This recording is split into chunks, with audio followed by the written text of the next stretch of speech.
तो मरने के बाद बच्चों के काम आ जाएंगे। मेरा देश मरने के बाद मेरा क्या होगा ये कभी चिंता नहीं करता है। मेरा देश मेरे बाद की पीढ़ियों का भला क्या हो ये सोचने वाला देश है। मेरा देश स्वार्थी लोगों का देश नहीं है। मेरे देश का चिंतन सुख के लिए, खुद के सुख के लिए जीने वाला नहीं है। मेरा देश का चिंतन भावी पीढ़ियों के सुख के लिए चलने वाला है।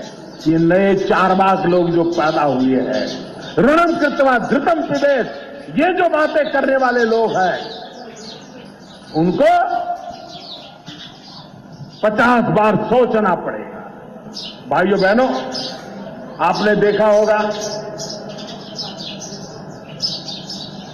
पार्लियामेंट चल नहीं रही है, चलने दी नहीं जा रही है। हमारे देश के राष्ट्रपति सार्वजनिक जीवन में उतना लंबा अनुभव है, शासन चलाने वाले श्रेष्ठतम लोगों में से हमारे राष्ट्रपति जी रहे हैं। वो अलग राजनीतिक विचारधारा में पले बड़े हैं, लेकिन देश की संसद में जो कुछ हो रहा था उससे इतने पीड़ित हो गए, इतने दुखी हो गए कि 2 दिन पहले उनको सांसदों को सार्वजनिक रूप से टोकना पड़ा, विरोध पक्ष को नाम देकर के टोकना पड़ा। और मैं हैरान हूं,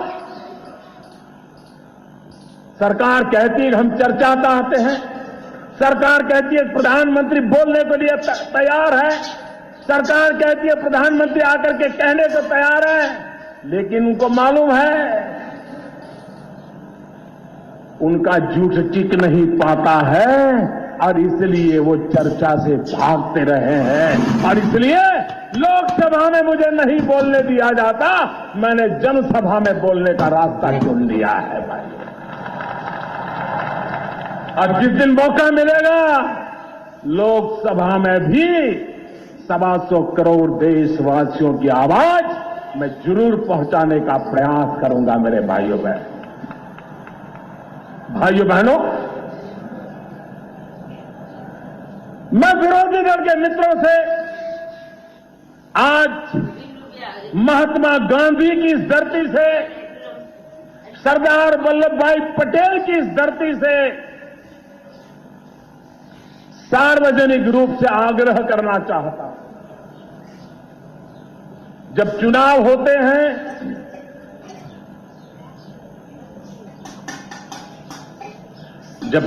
होते हैं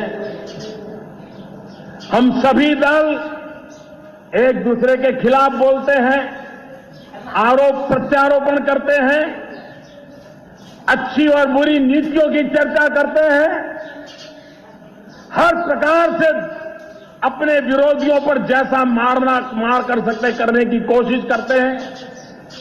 सभी दल करते हैं, भारतीय जनता पार्टी भी करेगी, कांग्रेस भी करेगी, बाकी सब छोटे मोटे दल भी सब करते हैं।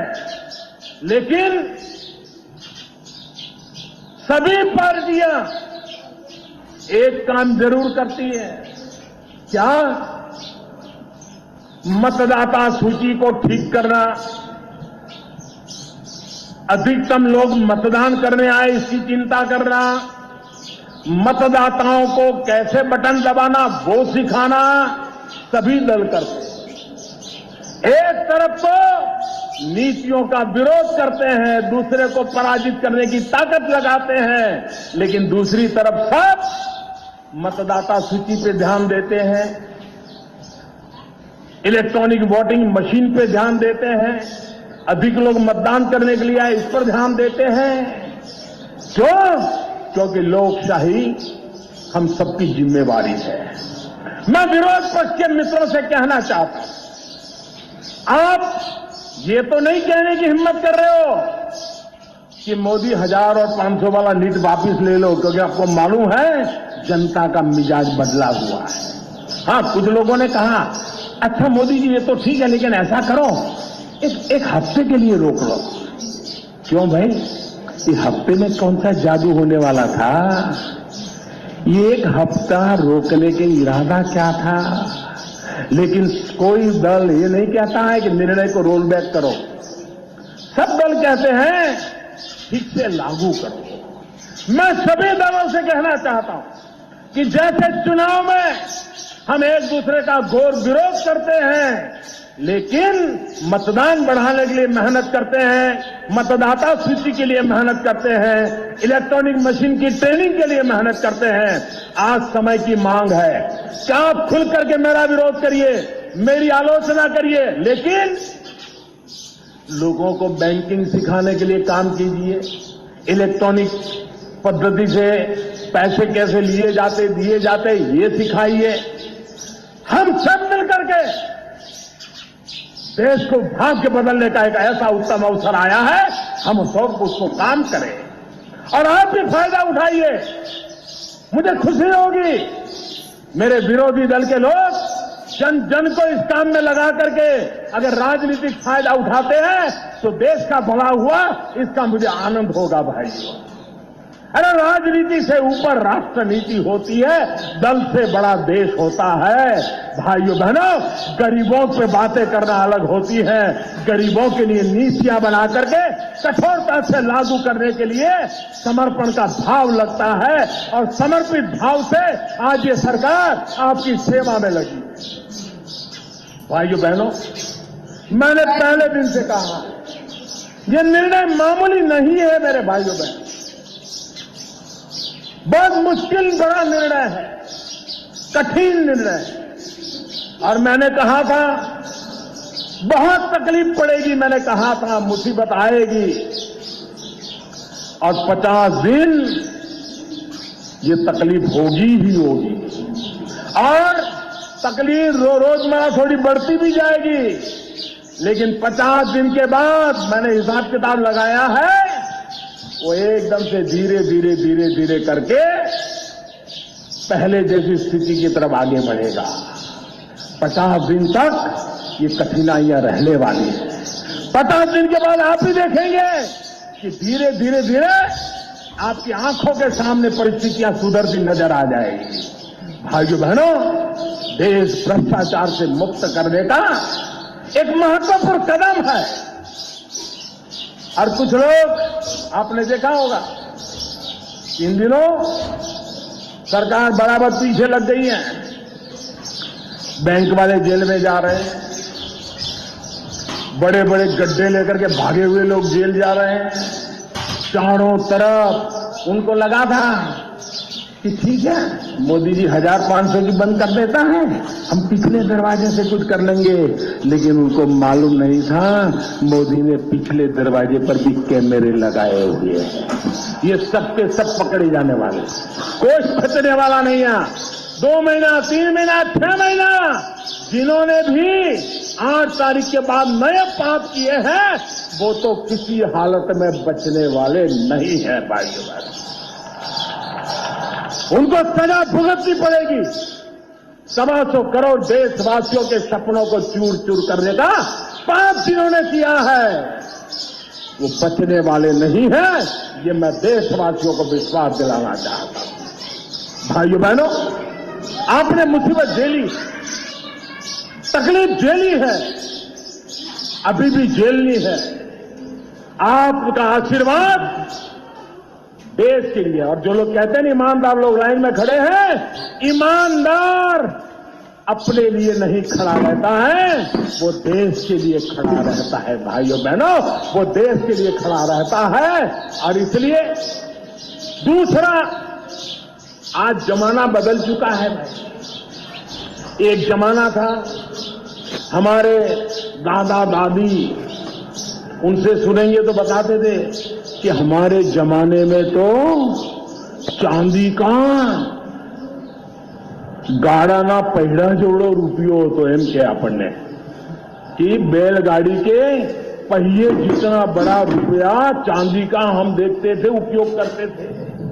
भाइयों बहनों, ये चांदी के रुपये से बदलते बदलते बदलते कितनी मेटल बदल गई, तांबा आया और आया, न जाने क्या क्या आया, और धीरे धीरे करके हम कागज में चले गए कि नहीं चले गए। अब याद आता है कि चांदी का रुपया होगा तभी रुपया माना जाएगा, याद आता है क्या? अब वो रुपया कागज का भी हमारे जिंदगी का हिस्सा बन गया। कभी चांदी का रुपया हुआ करता था, धीरे धीरे कागज का रुपया आ गया। भाइयों बहनों, अब वक्त बदल चुका है। अब तो आपके मोबाइल फोन में ही आपका बैंक आ गया है, आपका बटवा भी आपके मोबाइल फोन में है। आप चाय पीने जाएं, बटन दबाए, चाय वाले को पैसा पहुंच जाएगा, रिसीट मिल जाएगी। बीच में लोग चेक देते थे, चेक फाड़ते थे, 2 महीने के बाद पता चलता था कि चेक वापिस आया। बाद में केस कोर्ट में है, जो सबसे ज्यादा केस चलते हैं वो चेक वापिस आने के चलते हैं। आप नौजवानों का धन्यवाद, आपने बहुत बड़ा काम उठाया है, मैं आपको बधाई देता हूं। और बनासकांठा जिले को आप ई बटवा से जोड़ दीजिए भाइयों। लोगों को ई मोबाइल बैंकिंग से जोड़ने में सफल होंगे, मुझे विश्वास है। भाइयों बहनों, हम जानते हैं कि अब वो कागज की नोटों का भी जमाना पूरा होने जा रहा है। अब तो आपके मोबाइल फोन में आपकी बैंक है। एक बार बैंक में जमा हो गया, आपको बैंक में कतार में खड़े रहने की जरूरत नहीं है। आपको एटीएम के बाहर लाइन लगाने की जरूरत नहीं है। आपको टाइम बर्बाद करने की जरूरत नहीं है। अखबार में एडवर्टाइजमेंट आता है, टीवी पर एडवर्टाइजमेंट आता है। आप अपने मोबाइल फोन से, अगर आपके पैसे बैंक में पड़े हैं, तो आप अपने पैसों का जो खरीदा खरीद सकते हैं। चेक तो बाउंस होता था, इसमें तो जैसे ही पैसे दोगे तो सामने रिसीट आ जाता है, पैसा मिल गया या पैसा पहुंच गया। कोई बाउंस होता ही नहीं, वहीं पता चल जाता है कि रुपया गया कि नहीं गया। भाइयों बहनों, हिंदुस्तान दुनिया में तेज गति से आगे जाना चाहता है। ये नोटों के बंडलों के ढेर, ये नोटों के पहाड़ हमारे अर्थतंत्र को दबोच रहे हैं। काले धन और भ्रष्टाचारियों को वो काम आ रहे हैं। गरीब की ताकत कम हो रही है। जैसे 1000 की नोट की कीमत थी, 100 की नहीं थी, अमीर की थी, गरीब की नहीं थी। आज गरीब की भी ताकत बढ़ गई है, 100 के नोट की भी ताकत बढ़ गई है। और अगर आपने ई बटवा कर लिया, बैंकों की कतारें खत्म करके बैंक को ही अपने मोबाइल में ले गए, आपको बैंक की कतार में जाने की जरूरत नहीं, बैंक आपके मोबाइल की कतार में खड़ी हो जाएगी।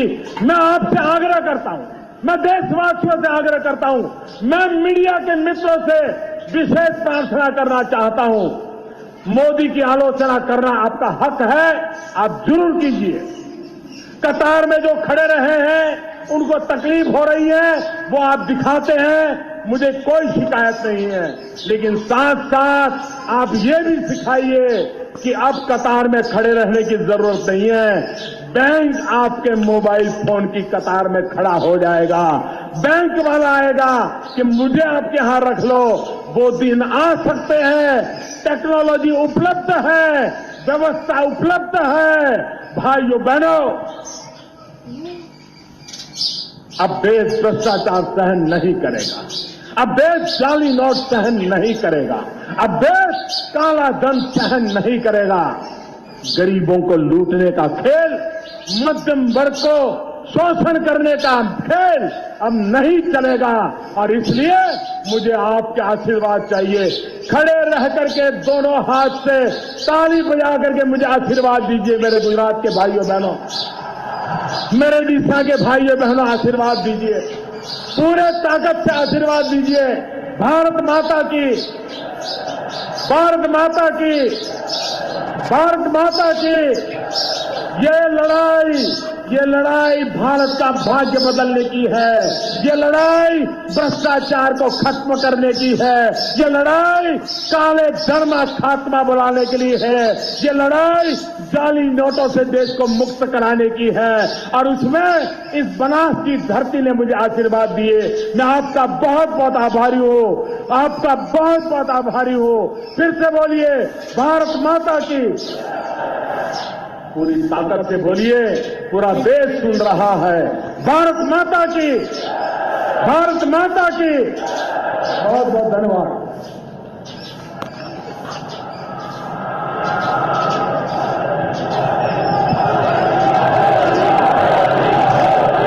माननीय प्रधानमंत्री श्री, आपको हार्दिक धन्यवाद, खूब खूब धन्यवाद।